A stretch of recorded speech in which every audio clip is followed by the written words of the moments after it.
Hello everyone, myself Dr. A. Ramya, Assistant Professor, Department of Pharmacology. In this video, I am going to explain about anemia. Before going into the topic, let us just give a brief about blood.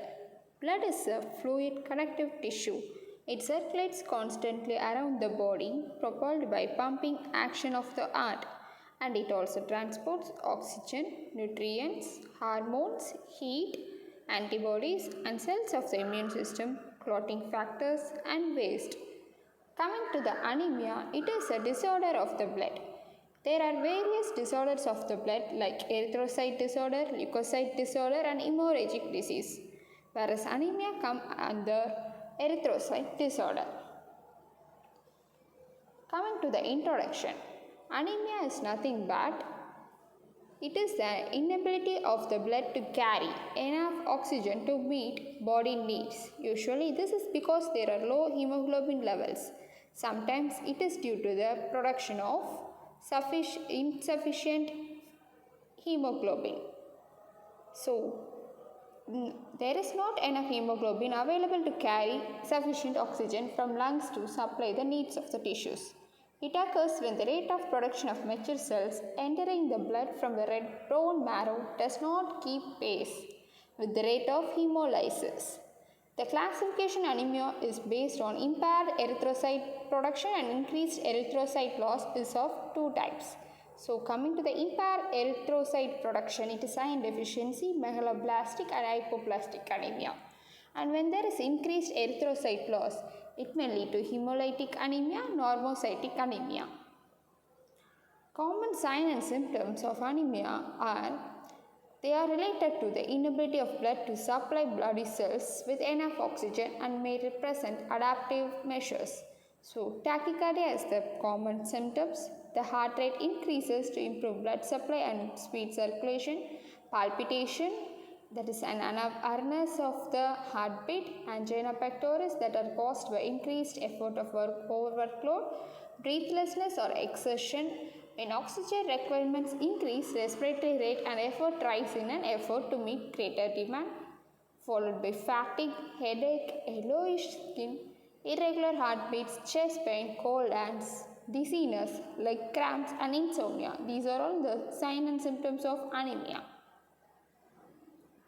Coming to the types and cause, let's see about iron deficiency anemia. This is the most common form of anemia in many parts of the world. It is caused by deficiency of iron in the bone marrow and may be due to the dietary deficiency. Excessively high requirement or malabsorption is seen here. Usually more than one factor is involved, that is, example, loss of blood and malabsorption. In this type of anemia, erythrocytes are microcytic and hypochromic because their hemoglobin content is low. The normal daily requirement of iron intake in men is 1 to 2 mg derived from meat and highly colored vegetables. The normal daily requirement in women is 3 mg. Iron deficiency anemia can result from deficient intake, unusually high iron requirements, or poor absorption from their alimentary intake. Next comes megaloblastic anemias. Maturation of erythrocyte is impaired when the deficiency of vitamin B12 or folic acid occurs. And normally large erythroblasts are found in the blood. During normal erythropoiesis, several cell division occur and the daughter cells at each stage are smaller than the parent cell because there is not much time for cell enlargement between divisions. When deficiency of vitamin B12 or folic acid occur, the rate of DNA and RNA synthesis is reduced, delaying cell division. The cells can therefore grow larger than normal between divisions. Circulating cells are immature, larger than normal, and some are nucleated. The hemoglobin content of each cell is normal or raised. The cells are fragile, their lifespan is between 40 to 50 days. Depressed production and early lysis causes anemia in megaloblastic stage. Next comes vitamin B12 deficiency. It is again of two types, pernicious anemia and dietary deficiency of vitamin B12. Pernicious is the most common of vitamin B12 deficiency anemia, and it is an autoimmune disease in which antibodies destroy intrinsic factor and gastric parietal cells. And there is a frequently an association with other autoimmune disorders, particularly thyroid disorders. And it is commonly in elderly patients between the age of 45 to 65. Then comes dietary deficiency of vitamin B12. It is widely available in animal derived foodstuffs including dairy products, meats and eggs. So deficiency is rare except in strict vegetarians. Then the liver are extensive stores of the vitamin. So deficiency can take several years to appear. Next comes folic acid deficiency anemia. Deficiency in the bone marrow causes a form of megaloblastic anemia and not associated with degeneration of spinal cord. It may be due to dietary deficiency. Example, in infants, if there is a delay in establishing mixed diet, in alcoholics, in anorexia and in pregnancy when the requirements is raised. Next comes malabsorption from the jejunum caused by celiac disease, tropical spore or anticonvulsant drug. Next come interference with the use by other drugs like cytotoxic or anticonvulsant drugs. And vitamin B12 deficiency but not associated with neurological damage may also lead to folic acid deficiency. Next comes hypoplastic and aplastic anemia. Hypoplastic and aplastic anemias are due to varying degrees of bone marrow failure. Bone marrow function is reduced in hypoplastic anemia and absent in aplastic anemia.